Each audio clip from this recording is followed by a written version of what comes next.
So Team Affinity is probably the best way to build your team in Diamond Dynasty, regardless of if you are no money spent like I am, or if you do spend money, it's still probably the best way to build your team and get rewards. And I finally completed Team Affinity for Season 2. Came out on Friday. I'm recording this literally right after I finished it. I'm going to upload it right after I record it. So it took me a little less than a week. It took me like an extra day this season than it did for Season 1. But regardless, today I'm going to be giving you guys my tips on how to beat, or maybe not beat, but how to complete Team Affinity Season 2 so quickly. If we go into the program, the first thing that you're going to want to do for every single one, for all 30 teams, all 6 programs, do the moments. And as I give you guys the tips, do them in order that I'm saying them. And there's a specific reason why. The first thing you're going to want to do are the moments. They're very simple. You do 5 moments per division. They don't take that long.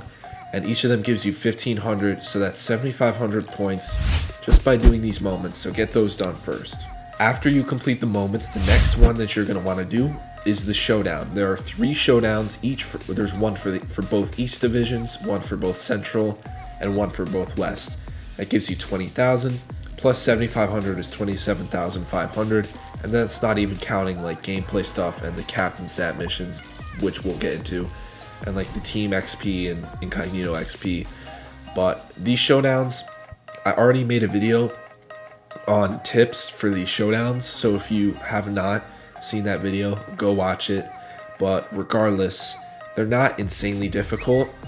You're doing a lot of stuff on lower difficulty, and you're getting a ton of incognito cards during your showdown. So do all 3 of these showdowns after you do the moments.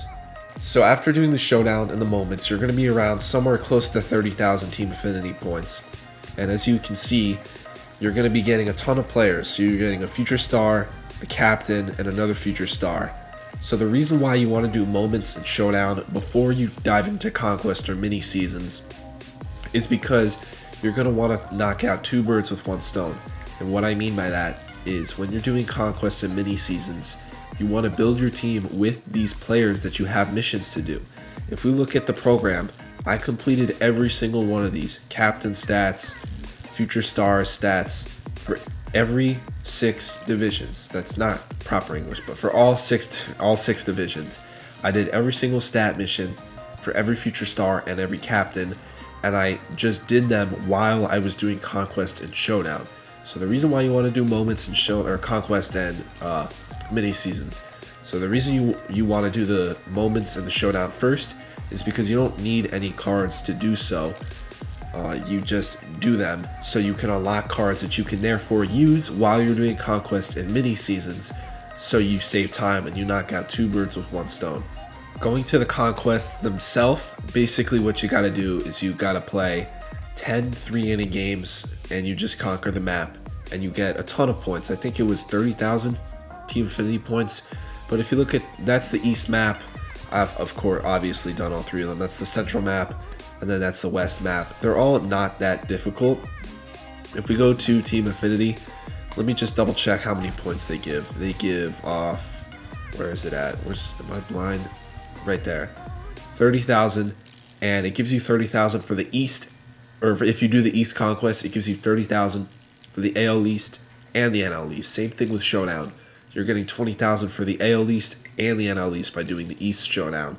So basically, I would also say to do Conquest before you start doing mini seasons. So do moments, then do Showdown, then take the cards that you got from that into Conquest, and then once you complete Conquest, you're going to be at how much? So 20,000, 30,000, and then you'll be at around, like, including player missions, you'll be in the 100Ks at minimum 100K. You'll be around here, and you'll start to get some incognito players, and you're also going to want to put those in your team because they have an incognito mission and it's repeatable.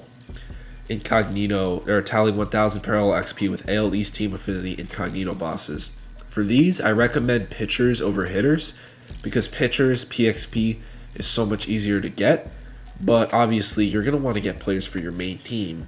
And you're going to, you don't, like, none of these packs are all 5 pitchers. If you're focusing on the PXP grind, you should take a pitcher over a hitter. But if you actually want someone for your God Squad, then take that card. So now that you have done all the conquests, all the showdowns, and all the moments, and you're getting progress for all of these for all these captain stat and future stars missions, the next thing you're going to want to do is mini seasons. Now, for mini seasons, for Team Affinity 2, I did 4 mini seasons. It was a grind. It was really boring, but I did 4 of them. Last time I only did 3, so this one actually took a little longer. But basically how you're going to want to approach this, let's go to edit roster. That's the glitch, by the way. If it says you don't have enough players, it's because it has your God Squad. You just have to generate best squad, and then it makes you eligible. But what you're going to want to do is obviously prioritize those future stars and captain cards that you don't have the missions done with and you get along the way. But if you have extra spots, which you're going to have a ton of extra spots, you're going to want to put in the incognito cards that you've been getting from the program to finish those PXP missions. But what you're also going to want to do is working on those team build missions. So for example, let's go back to the Team Affinity program. Let's go to the Central and let's go to one of these missions. So team build missions, okay. The Royals. The Royals, I'm about halfway done. So once I've built my team with the captains and the future stars that I still need PXP with and the incognito cards that I have, what I'm going to do is for those leftover spots, I'm going to put Kansas City Royals players in and start working on those team PXP missions. Because, look, if you don't do any of the team build ones or the incognito ones, if you count it all up, you have 20,000, 30,000. The moments is 7,500, so that's 57,500. Each of these is 3,500, so that's 17,500. My math, quick math, so 77, and that's 74,500. And then future stars is the same thing, so it's 17,000, so that's 87, so 88,000, and you need 150,000.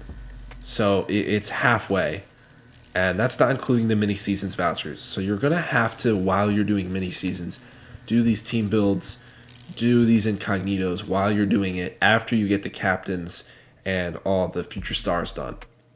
One thing to note too about the vouchers is you're going to be getting a voucher for every 5 wins that you get in mini seasons. You get 1 voucher for making the playoffs, you get 2 for making the championship, and you get 3 for winning the championship alongside all of these stubs, XP, and packs. So you're going to be getting a ton of rewards regardless. But the way that I did the mini seasons and what I do all the time is I go through the first 20 games, I go 20-0, and then I quit for every single one of these last games. Do not ever play all 28 games of a mini season. It's not worth your time, because if you do 20 mini seasons games and you're 20-0, you're going to have the 1 seed first of all, and that gives you 4 vouchers.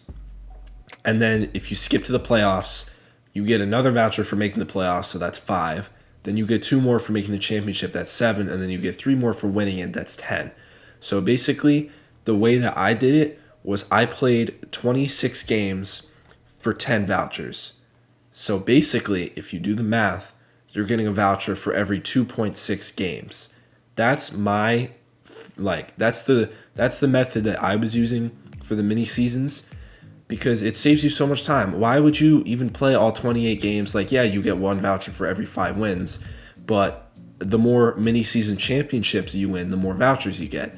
So that's what I was doing. I was going to 20-0, quit every game, go to the playoffs, win the championship, and you're getting vouchers at a pace of 1 every 2.6 games because you're only playing 26 games, and you're getting all the championship stuff. So that's an additional 6 vouchers to the 5 that you're getting for the 20, or to the 4 that you're getting for the 20 wins. So yeah, that's basically how I completed Team Affinity. In conclusion, started with moments, then did showdown, then did conquest, then did mini seasons 4 times, which it shouldn't have taken me that long. And I also did the captain and the future stars missions while I was doing conquest and the first mini season. And then after that, I was really just doing the incognito missions and the team build missions.